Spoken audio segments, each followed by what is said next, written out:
नमस्कार दोस्तों, मैं अनुराग शर्मा स्मार्ट क्लासेस के यूट्यूब चैनल पे एक बार फिर आपका हार्दिक स्वागत करता हूं। आज मैं आपको हमारे यूट्यूब चैनल के साथ जुड़े नए मेहमान का इंट्रो करवाने आया हूं। यह है संजय जी स्वामी, जो अभी सेकंड ग्रेड टीचर है और जो रावलपुरा रावसर में कार्यरत है। और ये आज से क्या है, हमारे यूट्यूब चैनल पे हिंदी की क्लास लेंगे। तो स्वागत है सर आपका हमारे साथ। बहुत बहुत धन्यवाद अनुराग जी। जैसा कि आप सभी को बहुत काफी दिनों से इंतजार था, जैसा कि मेरे साथी अध्यापक अनुराग जी ने बताया कि हिंदी की कक्षाएं जो हैं वो बड़ी ड्यू पड़ी हैं और आजकल सेकंड ग्रेड का एग्जाम होना है। अभी आगे 22 तारीख से स्टार्ट है। सेट का एग्जाम भी होना है, सीईटी जिसे कहते हैं आप सभी। उसमें भी हिंदी के बहुत सारे टॉपिक जो हैं वो आते हैं। जैसे कि हमारे पास टॉपिक तो बहुत है, संधि है, संधि विच्छेद है, समास है, प्रत्यय है, उपसर्ग है, वाक्य शुद्धियां है, वाक्य विन्यास है, पद विच्छेद है। बहुत सारी ऐसी चीजें होती है हिंदी में है जो पढ़ने योग्य भी है और बहुत सारे विद्यार्थियों को इनका इंतजार भी है। सेकंड ग्रेड के किसी विद्यार्थी ने मुझे बताया कि सबसे पहले आप वाक्य शुद्धियां करवाएं। और बहुत सारे विद्यार्थी कहते हैं कि हिंदी में भी बड़ी समस्या रहती है, प्रत्ययों में बड़ी समस्या है, संधि में बड़ी समस्या है। तो आज हम कॉन्सेप्ट को शुरू करने से पहले सबसे पहले हम इस संधि के विषय में जानें, संधि के विषय में पढ़ें, क्योंकि संधि भाषा का रसायन विज्ञान है। रसायन विज्ञान, जिस प्रकार हम विज्ञान को बिना केमिस्ट्री के समझ नहीं सकते, उसी प्रकार किसी भाषा को संधि के बिना समझा ही नहीं जाता। तो सबसे पहले हम कॉन्सेप्ट यहीं से शुरू करेंगे, संधि से। और अगले संडे मैं विश्वास दिलाता हूं कि सबसे पहला हमारा जो कॉन्सेप्ट होगा वो वाक्य शुद्धि का होगा, क्योंकि सेट का पेपर जो है वो आगे होना है और सेकंड ग्रेड के विद्यार्थियों को वाक्य शुद्धि की अभी जरूरत अधिक है। तो अगले संडे हमारा वीडियो आएगा ना, वो वाक्य शुद्धि का आएगा और उसी में एक दिन में ही आपको सारे ये जो 3-4 वीडियोस में हम क्या करेंगे कि वाक्य शुद्धि का कॉन्सेप्ट हमारा क्लियर कर लेंगे। आज हम संधि के विषय में सबसे पहले थोड़ा जाने कि संधि की शुरुआत कहां हुई है, संधि पढ़ना क्यों आवश्यक है, संधि भाषा में किस प्रकार से घटित होती है, क्यों घटित होती है, इसका कारण क्या है। सबसे पहले पता करें कि संधि जो शब्द है वो बना कैसे है।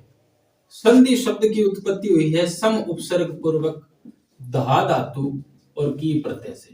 ये धा धातु जो है वो दुधाएं शब्द से आई है, दुधाएं धातु से आई है। इसमें य का और डू का लोप होकर के केवल धा शेष बचा।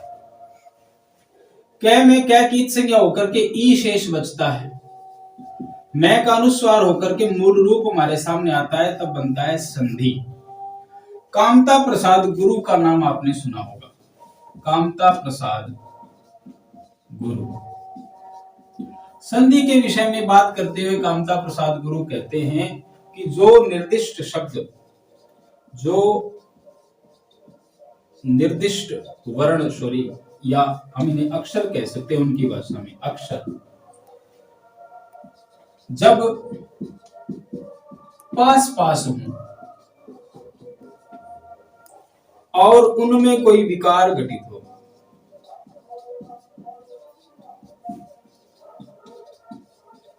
विकार शब्द को आप विकृत न समझते हुए परिवर्तन समझें। परिवर्तन, विकार घटित हो या परिवर्तन हो, ऐसी स्थिति में संधि होती है।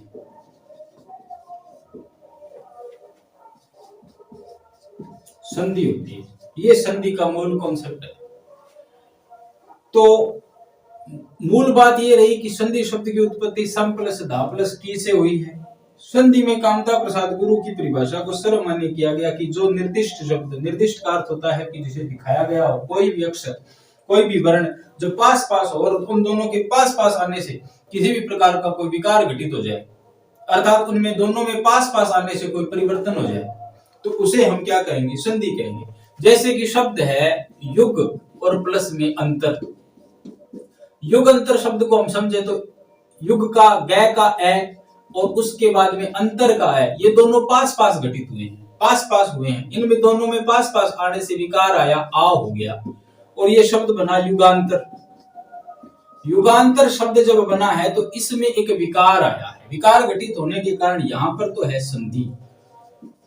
और मान लो कि कहीं पर विकार घटित हो ही नहीं, जैसे कि शब्द है युग प्लस बोध, तो यहां किसी भी प्रकार का दो वर्णों के पास पास आने से कोई भी प्रकार का विकार घटित नहीं हुआ, कोई परिवर्तन हो ही नहीं रहा है। इनको पास पास लिखेंगे तो पास पास लिख देंगे और शब्द बनेगा युगबोध। तो यहां पर केवल संयोग हुआ है, संधि नहीं हुई, इसे संयोग कहा जाएगा। जिस प्रकार आपको सर्वविदित है, ये बात सारे जानते हैं कि संस्कृत के द्वारा ही हमारी बहुत सारी भारतीय भाषाएं जो हैं उन्होंने जन्म लिया है। संस्कृत हमारी समस्त भारतीय भाषाओं की जननी है, जननी। अब आप इस बात को भी एक विशेष तरीके से, विशेष ढंग से समझने की चेष्टा करें कि हमारी जो संस्कृत है उसकी प्रकृति संश्लेषणात्मक है, वो ग्रहण करती है बहुत सारी चीजों को। हिंदी की प्रकृति विश्लेषणात्मक है, इसलिए हिंदी की अपनी संधियां बहुत कम है और संस्कृत की संधियां बहुत ज्यादा है। संधि के इसी कॉन्सेप्ट में आगे पढ़ेंगे हम, संधि के भेद। संधि के भेद मूल रूप से अगर संस्कृत का कॉन्सेप्ट लेकर के चले तो संधि के 3 भेद हैं। सबसे पहले अच संधि संस्कृत में लिखते हैं अच संधि, जिसे हम कहेंगे स्वर संधि। स्वर संधि ये नाम इसी प्रकार दिया गया है कि जिस प्रकार जो वर्ण पास पास में है और जो विकार घटित जिन वर्णों में हुआ है, जैसे मान लो स्वरों में कोई विकार घटित हुआ तो स्वर संधि है, व्यंजनों में कोई विकार घटित हुआ तो व्यंजन संधि है, व्यंजन संधि। इसे संस्कृत में हल संधि कहते हैं, क्योंकि संस्कृत में हल नाम व्यंजनों का है, हल संधि। और दो शब्दों के बीच में, एक शब्द के अंत में कोई विसर्ग है और आगे किसी भी वर्ण या पीछे किसी प्रकार का वर्ण होने के कारण उस विसर्ग के स्थान पर कोई विकार घटित हुआ, कोई परिवर्तन हुआ, तो उस संधि का नाम विसर्ग संधि हो जाता है। तो मूल रूप से संधि 3 प्रकार की होती है, विसर्ग संधि, व्यंजन संधि, अच संधि, यानी अच संधि, व्यंजन संधि और विसर्ग संधि। तो अच संधि में ये विकार 5 प्रकार से घटित होता है। वर्णों का दीर्घ होना, वर्णों का गुण होना, वर्णों में यण का आगमन होना, वर्णों में अयादि, अ आदि का आगमन, अ प्लस आदि यानी अयादि का आगमन, वर्णों की वृद्धि होना, अर्थात दीर्घ संधि, गुण संधि, यण संधि, अयादि संधि और वृद्धि संधि। बहुत अधिक डीप जाने की जरूरत नहीं है, बहुत गहराई में, इतने गहराई में जाने की जरूरत नहीं है कि शब्द जो है वो एक प्रकार से एक सागर के रूप में हो जाए कि फिर आपको शब्द मिले नहीं। दीर्घ संधि यानी यहां पर दो व्यंजनों, दो स्वरों के बीच में, दो स्वर जब पास पास होते हैं तो दीर्घ घटित होता है, दीर्घ संधि हो जाएगी। दो स्वर पास में होंगे तो उनका गुण होगा। यण का आगमन जहां होता है, यण एक प्रकार का, संस्कृत से समझे तो यण एक प्रत्याहार है जिसमें य, र, ल और व 4 प्रकार के वर्ण होते हैं, यण होता है। अर्थात किसी भी स्वर के स्थान पर इन चारों में से कोई वर्ण होता है तो वहां पर यण संधि होती है। अय, अव, आय और आव, ये 4 प्रकार के यहाँ आगम होते हैं, इस कारण से इसे अयादि कहते हैं। वृद्धि संधि में किसी 2 स्वर वर्णों के स्थान पर एक प्रकार का वर्ण होता है, उसे वृद्धि संधि कहते हैं। सबसे पहले हम आज दीर्घ संधि के विषय में जानें। दीर्घ संधि, दीर्घ संधि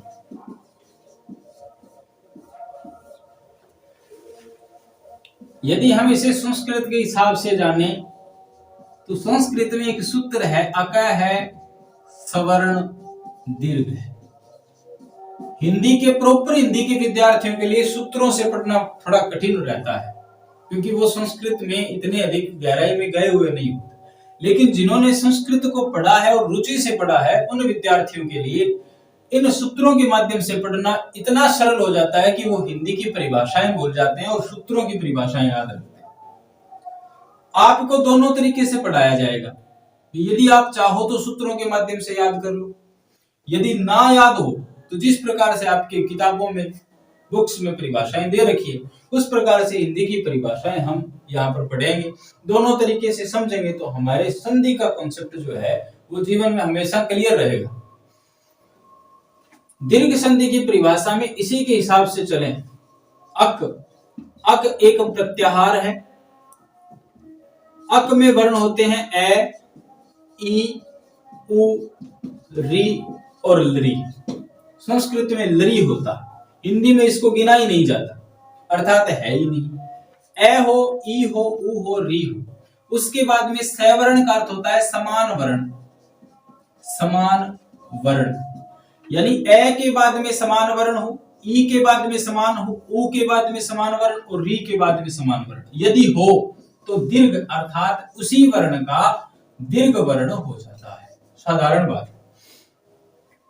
मान लो कि किसी भी शब्द के अंत में ए आया हो, समान वर्ण का तात्पर्य आगे या तो ए हो या आ भी हो सकता है।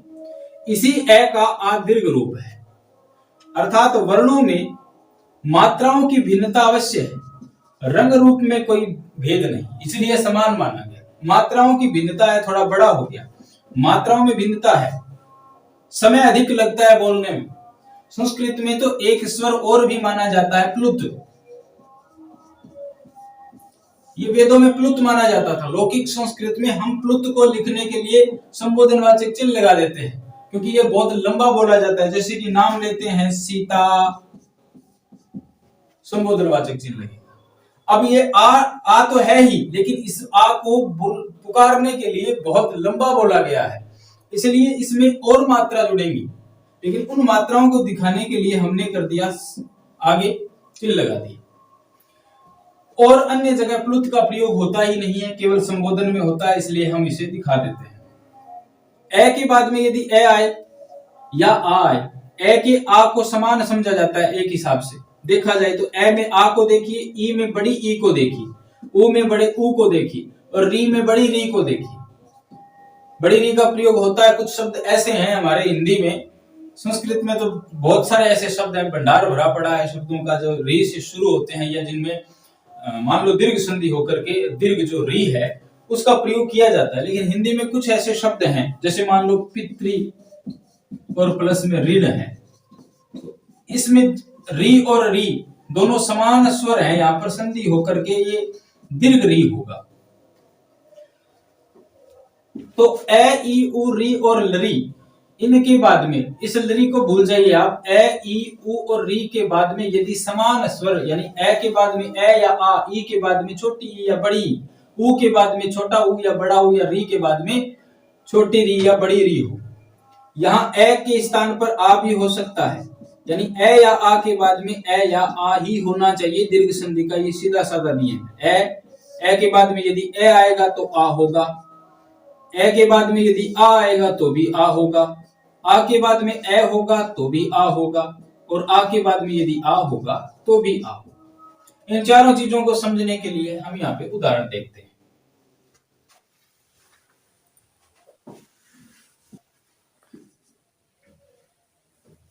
जैसे सूर्य प्लस अस्त, शब्द है हमारे सामने सूर्य प्लस अस्त। सूर्य के य में ए है, ए स्वर है, और आगे भी ए जो है वो स्वर है, यानी दोनों में हमारी जो शर्त है दीर्घ संधि की, वो शर्त ये है कि समान स्वर होने चाहिए।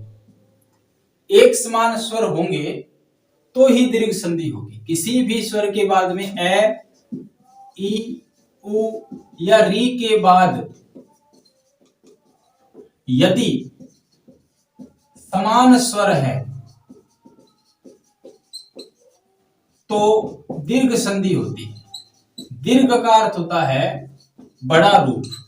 ए का बड़ा रूप आ होता है, आ का दीर्घ रूप तो आ ही होगा, क्योंकि दीर्घ में केवल आ को ही गिना जाता है, इससे और बड़ा हो ही नहीं सकता। दीर्घ का अंतिम रूप यही है आ।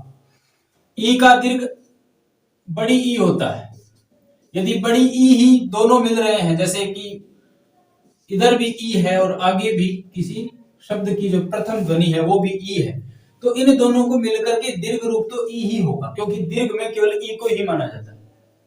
उसी प्रकार ऊ का दीर्घ बड़ा ऊ होता है, री का दीर्घ हम इस प्रकार री को दीर्घ में लिखते हैं। तो सूर्य प्लस अस्त में यहाँ ए है प्लस ए है, दोनों को मिलाकर के क्या होना चाहिए, आ होना चाहिए। तो मिलाओ इनको, सूर्य ये आधा हो गया, ए यहाँ आगे ए है, और इन दोनों के स्थान पर आ हुआ है, तो सूर्य से और तय, सूर्यास्त। इस प्रकार से ये दीर्घ संधि का जो रूप है वो सिद्ध हो गया। इसी प्रकार से एक उदाहरण देखते हैं, जैसे रवि और प्लस में इंद्र।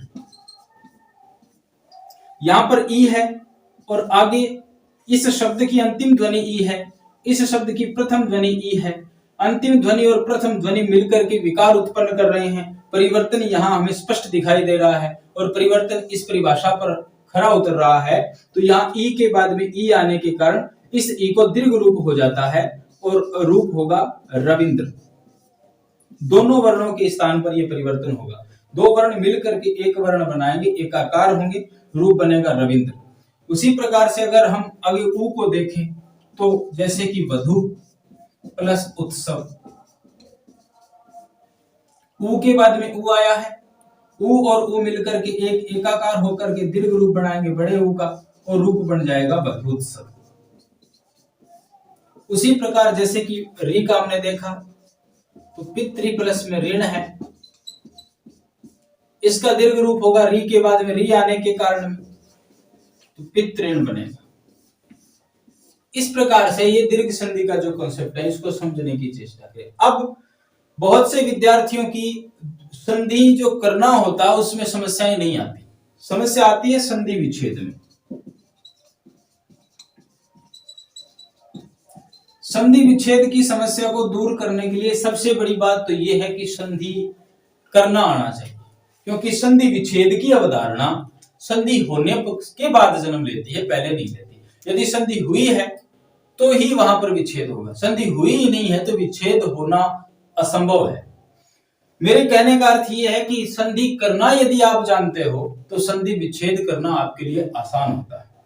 और इस बात को ऐसे समझे कि संधि करने का तात्पर्य केवल ये नहीं है कि आपके सामने दो वर्ण दे दिए, जोड़ तोड़ करके आपने अपने विवेक से उसको एक बार सही कर दिया तो आप संधि करना समझ गए।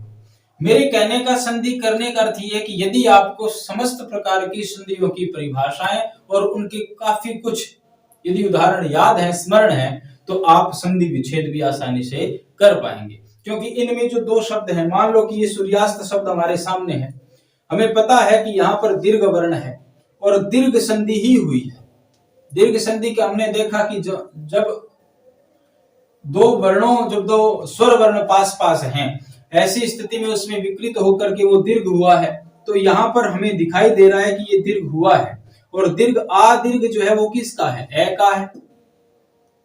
हम देख सकते हैं मिलाकर के कि सूर्य प्लस अस्त, यदि दोनों सार्थक शब्द हमें प्राप्त हो रहे हैं तो हमारी संधि का संधि विच्छेद बिल्कुल सही है।